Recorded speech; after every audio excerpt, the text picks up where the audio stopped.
ये कहानी है कुछ ऐसे पागल डॉक्टर्स की जो आपस में एक अजीब सी गेम खेलते हैं। इस गेम में वो इंसान को ऐसे मारते थे कि कोई बता ही नहीं सकता था कि उसकी मौत हुई तो हुई कैसे। शुरुआत होती है मेन कैरेक्टर टेड को दिखाने से। कुछ वक्त पहले ही उसने अपनी पढ़ाई पूरी की और अब वो एक डॉक्टर है। इस वक्त अपनी वाइफ के साथ था जो उसे जाने से मना कर रही थी। दरअसल वो अपनी मेडिकल की प्रैक्टिस करने के लिए दूसरे शहर के एक हॉस्पिटल में जा रहा था। अब के बाद वो वहीं रहने वाला था। टेड बहुत ही ज़हीन था। मेडिकल की पढ़ाई में उसने टॉप किया था। वो फिर हॉस्पिटल पहुंच गया जहाँ उसकी मुलाकात एक आदमी से हुई जो उसे लैब में लेकर जाता है जिस लैब का नाम था पैथोलॉजी। यहाँ पर बहुत सारे डॉक्टर्स थे। लाशों को मेडिकली चेक करके उनके चीर फाड़ कर रही थी। कुछ देर के बाद टेड यहाँ के सबसे मशहूर प्रोफेसर जो खुद भी डॉक्टर थे उनका लेक्चर लेता है। लेक्चर खत्म होते ही टेड प्रोफेसर से मिलता है क्योंकि वो उसे पहले से ही जानती थी। अगले दिन प्रोफेसर और उनके सभी डॉक्टर्स मिलकर एक बच्चे की लाश को चेक कर रही थी। उन सब में जो सीनियर डॉक्टर था जेक, वो सबको इस बच्चे की मौत की वजह बताता है कि इसकी मौत कैसे हुई होगी। टेड उसकी बातों को गौर से सुन तो रहा था और जो मौत का तरीका जेक ने बताया वो उससे सहमत नहीं था, इत्तेफाक नहीं करता और अपने हिसाब से लाश को चेक करके मौत की वजह बताता है। जिस अंदर प्रोफेसर कहते हैं कि हाँ जो तरीका टेड ने बताया है वही सही है, न कि जेक का। इसकी मौत ऐसी हुई है, मैं टेड से इत्तेफाक करता हूँ। ये सुनकर जेक को काफी गुस्सा आया। उल्टा सीधा बोलकर फाइल फेंककर वहाँ से चला जाता है क्योंकि आज पहली बार उसे किसी ने गलत साबित कर दिया, वो भी किसी ऐसे इंसान ने जिसे आए अभी 2 दिन भी नहीं हुए थे। काम खत्म होने के बाद टेड जब हॉस्पिटल से घर जा रहा था तो एक डॉक्टर उसे धक्का देकर कहता है कि हम में से कोई भी तुम्हें पसंद नहीं करता। ये बात उसे अजीब तो लगती है पर वो सिर्फ इसे मजाक समझकर यहाँ से चला जाता है। अगले दिन इनके पास एक और आदमी की लाश आती है चेक करने के लिए। प्रोफेसर जब लाश के बारे में बता रहा था तो अचानक लाश हिलने लगी, जो बात लाशों में आम होती है क्योंकि कुछ देर के लिए दिमाग जिंदा रहता है और उसे पता ही नहीं होता कि पूरा जिस्म मर चुका है। ये देखकर टेड उसकी गर्दन पर नोकदार चीज लेकर फेंक मारता है जिससे लाश के दिमाग और जिस्म का कनेक्शन ताल्लुक आपस में टूट जाता है। काम खत्म करने के बाद टेड जब वहाँ से जाने लगा तो वो लड़का टेड के पास आया जो उसे यहाँ लाया था। वो टेड को कहता है कि मैं तुम्हारे काम से बहुत मुतासिर हूँ, तुम बहुत अच्छा परफेक्ट काम करते हो, तुम्हारी काबिलियत की वजह से ही मैं तुमसे दोस्ती करना चाहता हूँ। जिसके लिए टेड मान गया और इनकी दोस्ती हो गई। इसी वक्त टेड देखता है कि मेरे साथ काम करने वाले सभी डॉक्टर्स कहीं जा रहे हैं जो उसकी तरफ देखकर अजीब तरह से मुस्कुरा रहे थे। मतलब कहाँ जा रहे थे टेड को पता नहीं था, लेकिन थोड़ा बहुत उसे अजीब लगता है। फिर उनको नजरअंदाज करके वो भी वहाँ से चला जाता है। अगले दिन सभी डॉक्टर्स रोज की तरह अपना काम कर रही थी, लाशों को मेडिकली चेक कर रही थी कि तभी टेड के पास जेक आकर कहता है कि चलो तुम भी, हम सब डॉक्टर्स एक क्लब में जा रही है पार्टी करने। टेड का पहले ही दिल नहीं लग रहा था, अपनी वाइफ को वो याद कर रहा था, इसीलिए पार्टी में जाने के लिए मान जाता है। सभी डॉक्टर्स फिर पार्टी में आकर खूब एंजॉय करने लगते हैं, शराब पीते हैं। यहाँ टेड को पता चला कि जो फीमेल डॉक्टर है वो जेक की काफी अच्छी दोस्त है। यहाँ वो सब इस बारे में बात कर रही थी कि क्या ऐसा मुमकिन है हम किसी इंसान को इस तरह मारे कि उसकी रिपोर्ट में उसके मरने की असली वजह पता ही ना चल पाए। वो फिर टेड से पूछती है कि अगर तुम्हें मौका मिले किसी को ऐसे मारने का तो क्या तुम उसे मार दोगे। जिस पर टेड जवाब देता है कि नहीं, मैं ऐसा नहीं कर सकता। कल जिस बच्चे की लाश को हमने चेक किया था ना, उस बच्चे को किसी ने सिर्फ उसके लैपटॉप की वजह से मारा था। जान लेना तो इंसानों की फितरत है, फिर चाहे उसके पीछे छोटे से छोटी वजह ही क्यों ना हो। और ऐसे जालिम इंसानों के लिए कानून बनाया गया है। यहाँ इस टॉपिक पर हम जितनी भी बात करें फजूल है क्योंकि हम किसी को भी मार ही नहीं सकते, किसी में भी इतनी हिम्मत नहीं है। मगर उसे क्या पता था कि ये बात वो जिन लोगों के सामने बैठकर कह रहा है, लोगों को मारने का उनका तो रोज का काम है और उन्होंने ऐसे ऐसे काम किए हुए हैं जिनके बारे में टेड कभी सोच भी नहीं सकता। फिर ऐसे लोग बातें करते हैं और पार्टी एंजॉय भी। पूरी रात को मस्ती करने के बाद जब जाने लगे तो जेक टेड से कहता है कि मैं ऐसे ही तुमसे दोबारा मिलना चाहता हूँ, पर हाँ अगली बार हम दोनों अकेले हूँ, सिर्फ तुम और मैं। अगले दिन जब ये दोनों मिले तो खूब शराब पीते हैं, नशा करके तेज स्पीड में गाड़ी चलाते हैं। जेक फिर टेड को एक बिल्डिंग के पीछे लेकर जाता है। टेड यहाँ बहुत नशे में था, देखता है कि जेक एक आदमी से बात कर रहा है जो गुंडा है। घर के अंदर आकर वो एक औरत और बच्चे को देखता है। सोच में पड़ गया कि आखिर जेक मुझे यहाँ क्यों लाया है, लेकिन उसे इतना नशा था कि फौरन एक चक्कर खाकर वो गिर जाता है। अगली सुबह जब हुई तो फिर भी टेड का नशा नहीं उतरा। काम करने के लिए जब वो पैथोलॉजी लैब में आया तो देखता है कि आज मेडिकली चेक करने के लिए उस गुंडे की लाश आई है जिससे कल रात जेक बात कर रहा था। और ये देखकर तो झट से टेड का नशा उतर गया।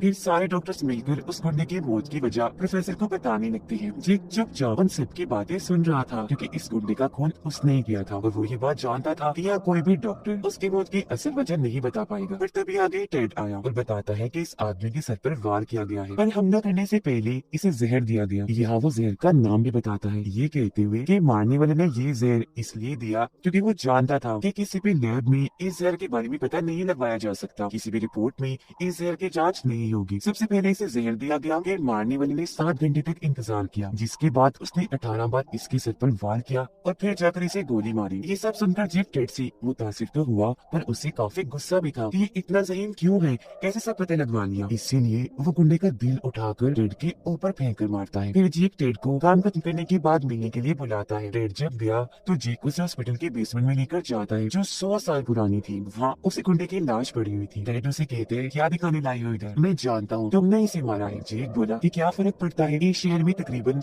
लाखों लोग हैं, इसके मुंह से किसी को कोई फर्क नहीं पड़ने वाला। और वैसे भी अगर मैंने इसे मारा तो अच्छा ही किया, एक बुरा इंसान था। और यहाँ रोज रोज लाशों के आने का सिलसिला ऐसे नहीं है, बल्कि ये एक गेम है, मौत का खेल है, जिसमें आओ तुम भी शामिल हो जाओ, बहुत मजा आता है। उम्मीद है तुम्हें भी काफी अच्छा लगेगा। इन डॉक्टर्स में से कोई एक डॉक्टर किसी बेकसूर इंसान को मारता था, जबकि बाकी साथी उस लाश को मेडिकली चेक करके बताते थे कि इसकी मौत कैसे हुई होगी और इसे कौन मार सकता है। वो मारने वाले डॉक्टर को मौत होने की वजह बताती थी, और ये भी कि तुमने इसे कैसे मारा होगा। ये पागल डॉक्टर्स इस अजीब सी गेम को पिछले कई सालों से खेलते आ रहे थे, पर टेड मना कर देता है क्योंकि उसे लग रहा था कि जेक एक खूनी है जो सिर्फ अपनी मजे इंजॉयमेंट के लिए मासूम लोगों को मारता है। जेक उसे कहते हैं, मुझे समझ लग गई है, तुम मेरी बात नहीं मानोगे, अगर नहीं मानना तो भाग जाओ फिलहाल इधर से, यही तुम्हारे लिए बेहतर है। टेड जब वहाँ से जाने लगा तो देख लेता है कि इस मौत जैसी अजीब गेम में जेक अकेला नहीं है, बल्कि और लोग भी है जो सब मिलकर ये गेम खेलते हैं। ये सब जानकर टेड काफी परेशान हो गया। ये सोच कर उसे सारी रात नींद नहीं आती कि आखिर जेक ने मुझे सब कुछ इतनी आसानी से कैसे बता दिया। क्या उसे पुलिस का जेल जाने का कोई डर नहीं? परेशानी के आलम में वो जेक को कॉल करता है, पर उसकी परेशानी मजीद बढ़ जाती है जब जेक उसे ये कहता है कि बेसमेंट में लाश के पास मैं तुम्हारी उंगलियों के निशान और कुछ सबूत छोड़ कर आया हूँ। अगर तुम इस बारे में पुलिस को बताओगे तो पहले वो तुम्हें ही पकड़ेंगे, न कि मुझे। अगले दिन प्रोफेसर टेड को बताती है कि गुंडे की लाश के बारे में तुमने जो जानकारी दी थी वो गलत थी। मतलब तुमने बताया था कि उसे जहर दिया गया है, जबकि उसके जिस्म तो कोई जहर हमें मिला ही नहीं। ये सुनकर जेक काफी खुश हो गया क्योंकि उसे लग रहा था कि मैंने एकदम सफाई से खून किया है, जिसके बारे में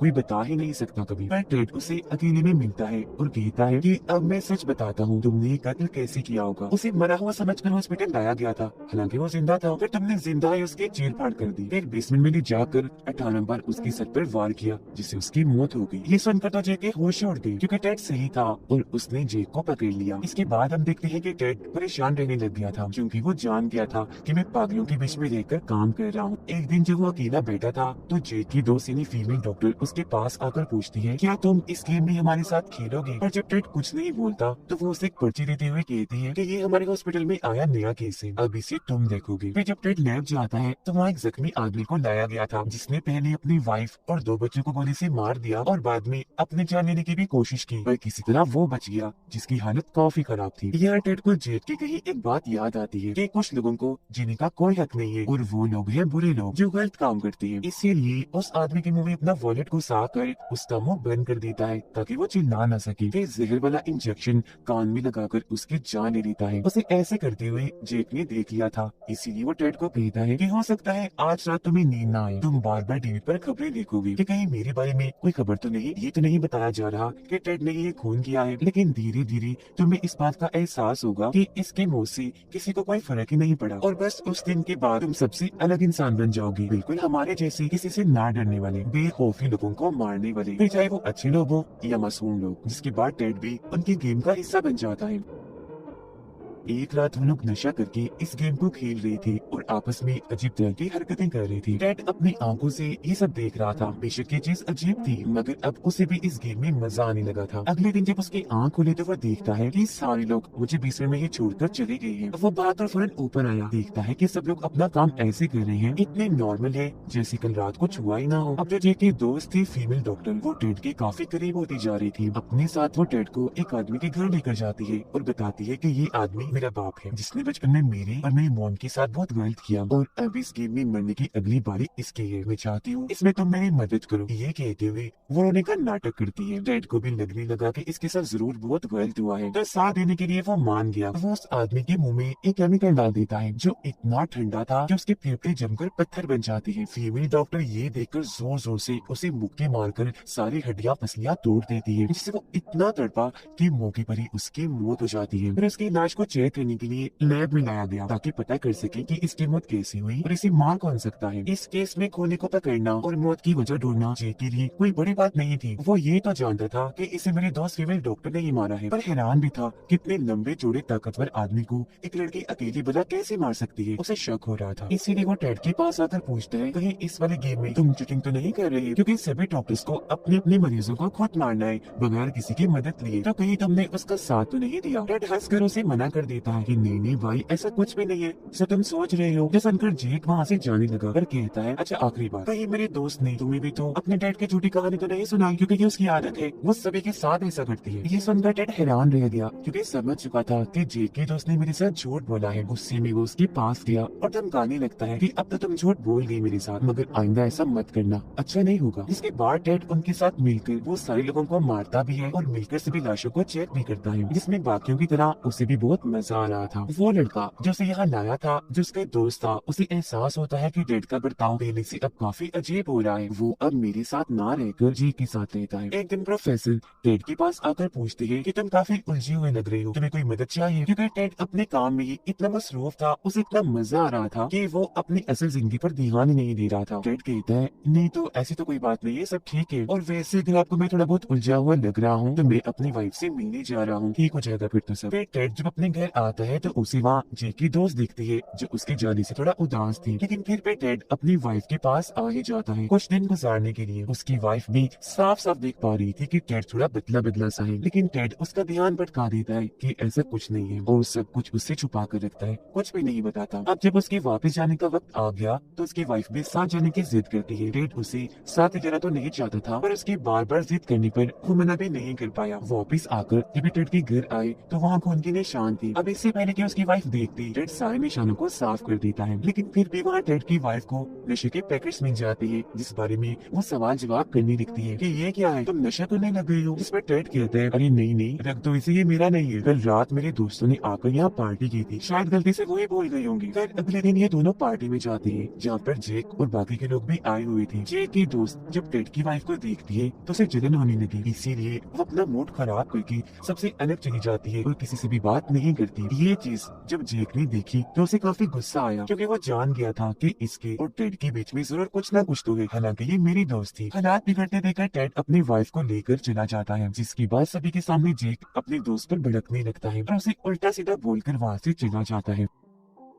घर पर जब टेड और उसकी वाइफ सो रही थी तो आधी रात को उसके पास जेक की कॉल आई। टेड को लगा कि शायद वो मुझे गेम खेलने के लिए बुला रहा है, तो फौरन चला गया, लेकिन वहाँ जाकर तो टेड की होश उड़ जाती है क्योंकि जेक ने 3 लड़कियों का खून कर दिया था। खुद भी वो पागलों जैसी हरकतें कर रहा था, जैसे बार बार घूम घूम कर गिर रहा था। टेड उस पर गुस्सा करता है कि तुम बहुत गलत कर रहे हो, गेम के नाम पर ऐसे तुम लोगों को नहीं मार सकते एक साथ इतने सारे लोगों को। पर जेक उसे कहता है कि अपनी बकवास बंद करो, मैंने तुम्हें यहाँ बस वार्निंग देने के लिए बुलाया है, मेरी हर चीज से दूर रहो, मेरे दोस्त से भी दूर। बेशक मैं जानता हूँ कि इसमें तुम्हारी कोई गलती नहीं है, सब मेरी दोस्त कर रही है, वही तुम्हारे पीछे पड़ी हुई है, इसलिए मैं तुम्हें कुछ नहीं कर रहा, जाओ यहाँ से। टेड जब अपने घर आया तो उसके घर के बाहर जेक की दोस्त उसका इंतजार कर रही थी। हालांकि टेड उसे यहाँ से जाने का कहता है, पर वो उल्टा उसके साथ ही अजीब हरकतें करने लगी और उसे ऐसा करते हुए जेक देख लेता है। इसका मतलब था कि यहाँ कोई किसी का सगा नहीं था, सभी एक दूसरे को धोखा दे रहे थे। अगले दिन टेड जेक को कहता है कि बस बहुत हो गया, अब मैं इस गेम को नहीं खेलना चाहता। इस पर जेक जवाब देता है कि ऐसा नहीं हो सकता, कोई भी इस गेम को नहीं छोड़ सकता, अगर तुमने ऐसा किया भी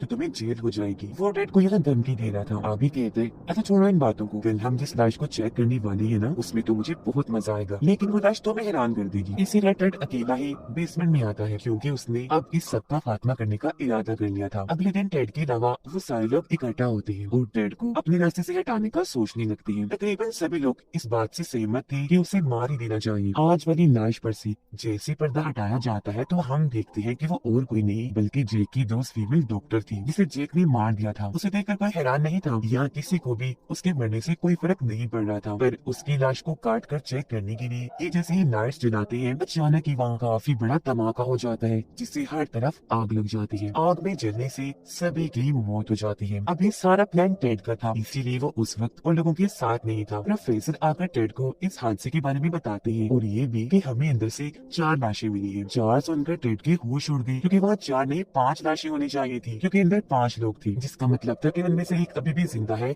जो बचकर वहाँ से भाग गया। अगले सीन में हम देखते हैं कि वो आदमी और कोई नहीं बल्कि जेक ही है, जो अपना बदला लेने के लिए टेड की वाइफ के पास उसके घर जा रहा है, जहाँ वो उसकी वाइफ को मार देगा। सारी बात जानकर टेड घबरा गया, फौरन अपनी वाइफ को कॉल करने लगता है, लेकिन जब उसकी वाइफ कॉल नहीं उठाती तो वो और परेशान हो गया, फौरन अपने घर के लिए भागने लगता है। लेकिन जब तक घर पहुँचता काफी देर हो चुकी थी, क्योंकि उसकी वाइफ की मौत हो गई थी। उसे मरा हुआ देखकर टेड टूट गया, गले लगाकर फूट फूट कर रोने लगता है और इस सब का जिम्मेदार खुद को समझ रहा था। अगले दिन प्रोफेसर उसके पास आकर कहती है कि मुझे तुम्हारी वाइफ की मौत का बहुत दुख है। टेड कहता है कि मैं नहीं चाहता मेरी वाइफ को और कोई हाथ लगाए, तो उसकी लाश को मेडिकली चेक मैं करूंगा। जिसके बाद टेड उसकी मौत की वजह जानने के लिए अलग अलग टेस्ट करने लगता है। लाश को काट कर अपनी रिपोर्ट में वो लिखता है कि मेरी वाइफ को एक जानलेवा बीमारी थी, उसकी वजह से ही वो मारी गई। एक रात जब वो देर तक काम कर रहा था तो चुपके से जेक यहाँ आ गया और टेड पर हमला करके बेहोश कर देता है। फिर उसे होश में लाकर कहता है कि मैं तुमसे अपनी इस हालत का बदला लेने आया हूँ, जिस हालत में मैं आज हूँ। फिर वो टेड की वाइफ की रिपोर्ट पढ़कर हंसने लगता है। ये बनाई है तुमने रिपोर्ट बीमारी वाली, वाह सच में इस बार तुम लूजर हो, तुम हार गई, मैं जीत गया, तुम पता लगवा ही नहीं सके कि मैंने तुम्हारी वाइफ को मारा है। अब इससे पहले वो टेड को भी मारता, पीछे से टेड का दोस्त आकर उसके ऊपर केमिकल लगाकर बेहोश कर देता है, क्योंकि टेड का ये दोस्त सारी सच्चाई जान गया था। फिर टेड जेक से कहता है कि अपनी वाइफ की ये रिपोर्ट मैंने जानबूझकर गलत बनाई है, ताकि मेरी वाइफ के घर वाले ये जान न सके कि उसका खून हुआ है। जिसके बाद वो जेक में वो केमिकल डालता है जिससे आदमी 7 मिनट के लिए जिंदा रहता है। आदमी सब कुछ देख और समझ तो सकता है पर अपना जिस्म नहीं हिला सकता। जिसकी बात तो टेड भी अपनी सारी नफरत आगे रखकर सबका बदला लेने के लिए जिंदाइयों से काटने लगता है, जिससे जाहिर उसे इतनी तकलीफ हुई कि तड़प तड़प कर उसकी मौत हो गई। और इस तरह से टेड ने सबको मारकर अपनी वाइफ और बाकी सबका बदला भी ले लिया। खुद अपनी गलती का भी उसे एहसास हो गया। और इसी के साथ ये फिल्म इधर ही खत्म हो जाती है।